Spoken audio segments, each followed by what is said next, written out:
Türkmenistanyň we Belarusyň garlykdaky Kali zawodynyň gurulşy bilen bagly özara dawatyny halkara arbitrajynda çözmäge tinançyan wagtynda iki ýurdun resmileri bilelikde ykdysady hem biznes forumlaryny geçirmek kararyna gelenliklerini ilan etdiler. Bu barada Belarusyň Türkmenistandaky elçisi Oleg Tabanyukowyň Türkmen vice-premieri Mehmet Khan Çakyýew bilen 14 martda Aşgabatda geçiren gepleşikleriniň ýa-ni ma'lum edildi. Media maglumatlaryna görä Aşgabatda şu ýyly hökümetara komissiýasynyň maslahatynyň çäginde geçiriljek Türkmen-Belarus Biznes Forumunyň maksady ýurtlaryň özara hyzmatdaşlygyny östürmek boýunça täze proýektleriň we planlaryň durmuşa geçirilmegine gönükdirler. Bu çäreňiň geçiriljek wagty anyklaşdyrylmady. Ýa-ni ýakynda Türkmen Hime döwlet konserniniň Belarusyň Belgorhimprom döwlet kompaniýasynyň işiniň öz nägileligi boýunça Stokholmyň arbitraj suwdyna ýüz tutanlygy ma'lum edildi.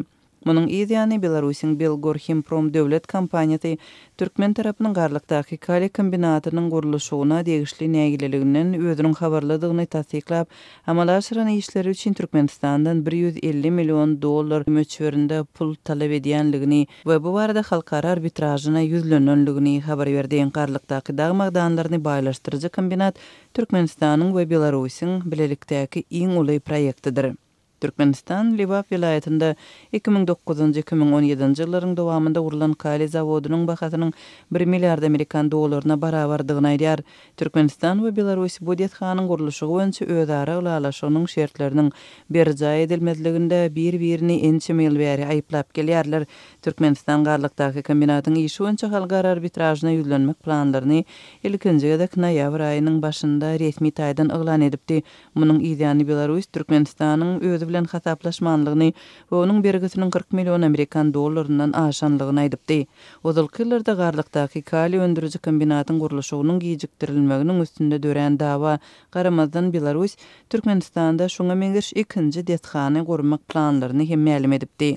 2017 ýylda Belarusyň prezidenti Aleksandr Lukashenko garlykdaky dagmagdanlaryny baýlaşdyrjy kombinatyň işe girdilmeginden bir aý soň Türkmenistanyň garlykda ikinji karhanany gurup bermegi Belarusdan haýyş edenligini aýdypdy. Türkmen ýol başçylary Kali zawodyny işe girdip ýurdy dünýäniň iň öňde barjy Kali ekspert edijileriniň hataryna goşmagy planlaşdyrypdy. Onuň ulanylşa girdilmeginiň 1-nji ýylynyň dowamında karhana göz öňünde tutulan kuwatynyň 5% derejesinde hem işlemendir. Türkmenistanyň we Belarusyň arasynda dürli ýyllarda 130-dan gowrak dokumenta gol çekilipdi.